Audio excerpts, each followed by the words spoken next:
What's up, people? What's up, people? Welcome back to another video. Don't forget to like, comment, subscribe on your post notification. Now we're talking about a game between Arsenal and Crystal Palace. As you know, we played them in the League Cup and likewise in the Premier League, back to back. Now I'll go through a little recap regards to the League Cup game. Then we'll talk about the Premier League game. First of all, Jesus is back. If there was a very time man was supposed to hit form, it has to be December, because December is a merry month, is a month of Christmas, the month Jesus was born. So they say. You understand? So if it was ever being formed, it has to be December. And boy, oh boy, man was scintillating. He was brilliant. He was instinctive, energetic, passionate. Jesus, in recent times, after his injuries upon injuries, he overthinks things in the box. But against Crystal Palace in the League Cup, he was not overthinking things. It was instinctive, which was a joy to watch. When I saw the first goal, I was like, damn, that finish was top notch. That was a world class finish, bro. A world class finish. So, in my opinion, it was actually super good. And I would be very shocked, or rather, I would have been shocked if it was dropped in the Premier League against Crystal Palace. And, they did say lightning don't strike in one place twice, but it happened.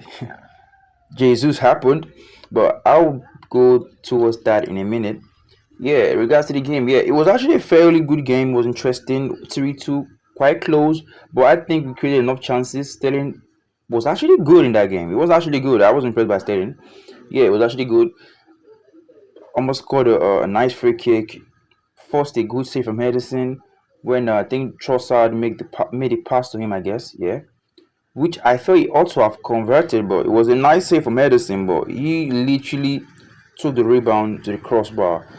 And Saka Odegaard came in, did their magic. Odegaard was immense. It's like Odegaard he must have been on Twitter to check what was being said in regards to the game against Fulham and Everton. So man took it personal, bro. Man was in form.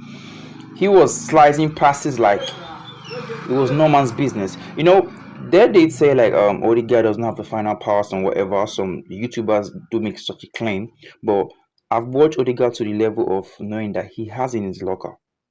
If it's in the mood, look at the game against Brighton. I think 2 seasons ago. Yeah, exactly. When he made a spinning pass to Martinelli, Lamptey couldn't catch him and he scored. He did the same thing against Chelsea at the Emirates 1-1-5-0. So he has it in his locker. Alright, for that Jesus third goal, he has it in his locker, bro. He was very good in that game. Now, one of the key moments in that game was Mr. Jacob Kiwior.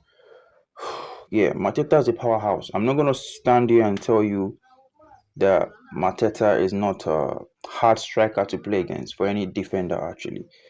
Yeah, Mateta skinned Kiwior like a kiwi fruit, bro. That nigga peeled Kiwior like a kiwi fruit, bro. It was so easy, man.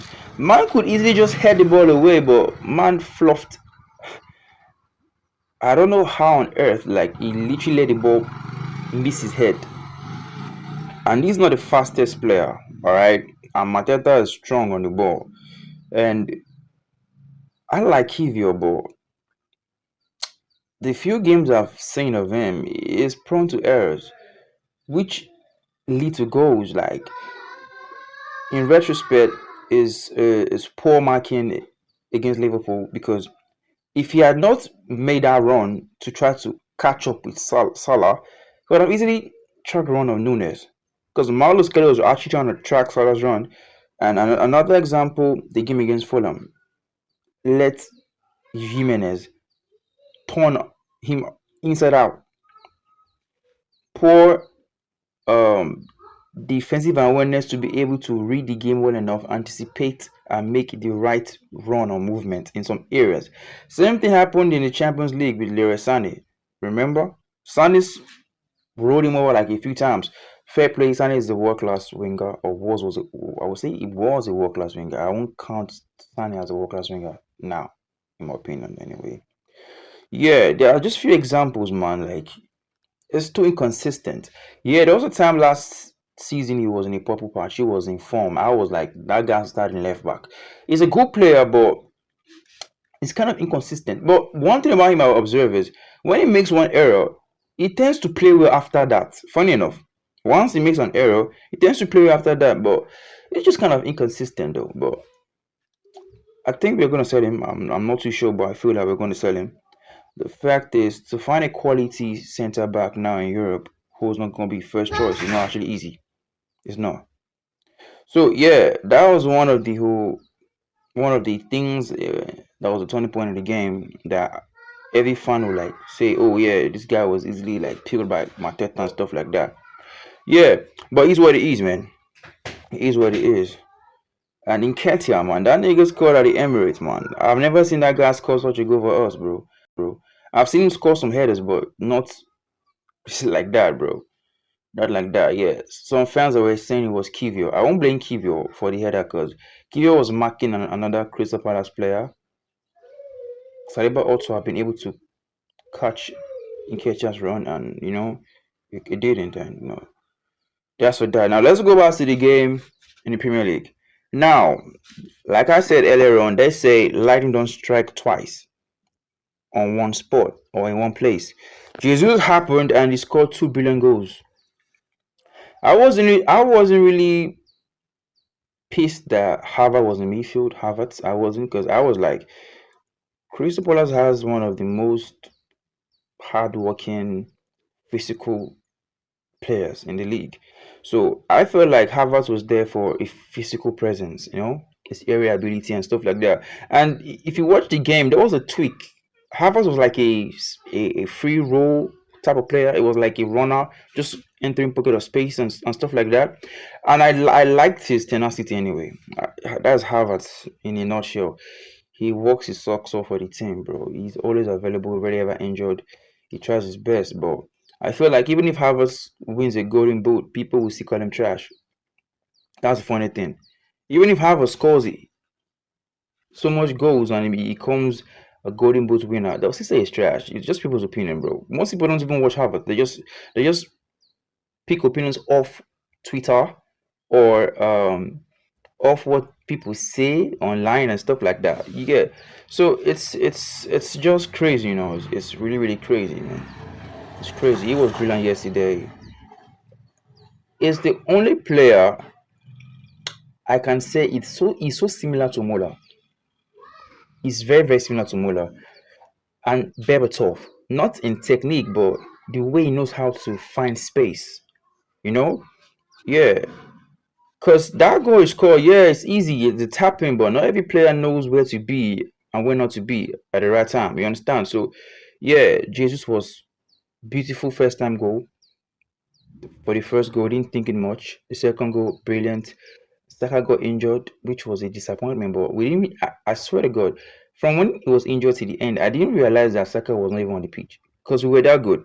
But I felt like the first half, the midfield was easily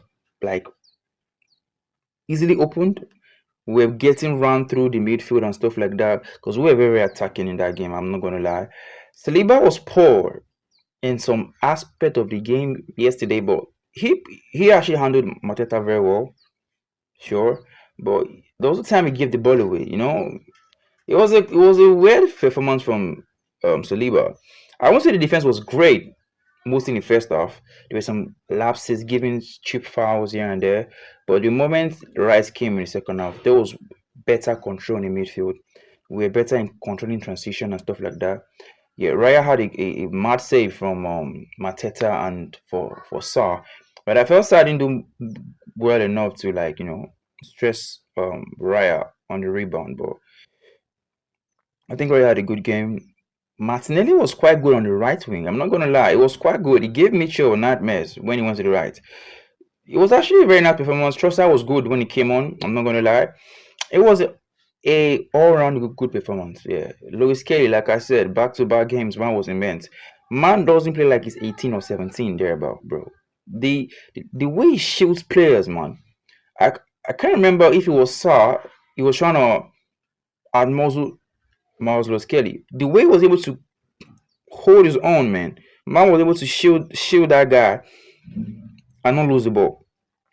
Actually, for those who don't know, he's actually a midfielder. Actually, he's a midfielder. He's not a left back. Actually, Miles Skelly is a midfielder who's playing left back. So I'm not really surprised when he's able to like pick passes and stuff, but I'm impressed how robust he is for his age and being able to like shield the ball from even more bigger players that have more experience than he is, in the Premier League. It's not easy, bro, for his age. And yeah, it's one for the future. I'm not gonna lie, it's one for the future. Yeah, so nice game, 5 goals, and just for the stats, yeah, Arsenal are the first team in Premier League history to score 5 goals plus in 6 away games in one calendar year. Yeah, fact. And another quick stat is Kai Havertz has scored or assisted the same amount of goals and assists as Phil Foden since the start of last season. Yeah, and fun fact, Foden won the best player in the Premier League last season. Fact, Kai Havertz is not as bad as people say. Because people who won't say he's trash don't even watch him. They don't even watch the game. They just go to live score and check for stats. Because in as much as I see him making efforts, I will always back Kai Havertz, man. He's not the most clinical strikers, but this season I won't say he has wasted multiple chances. I won't say that. The few times he has been given chances, he tries to hit the target, he converts. Yeah. So in chances, he tries to hit the target, he converts. Yeah. So for the ones that were saying, yeah, it's been trash, he hasn't scored for multiple games. Watch those multiple games, like the likes of Fulham and Everton. The team created nothing for Kai Havertz. Yeah. But I'm happy to see the team fluid because the game against Crystal Palace back-to-back games, I saw what I was looking for. Tempo, pace, urgency. Be good in transition, not always trying to slow the game down, make non-threatening passes from like far from goal and stuff like that. Yeah, and I forgot to say, Rice's goal was superb. Nice calling shot. You know, generally speaking, the game was actually nice to watch. Califari came back from injury, give an assist, I guess. Yeah, I think he made the assist for Rice goal. And yeah, we'll move. And I think we have Ipswich as our next game. I wish Saka quick recovery. The game against Tottenham and Liverpool is actually going now. I'll go and check the game now. So don't forget to like, comment, subscribe on your post notification. Peace out.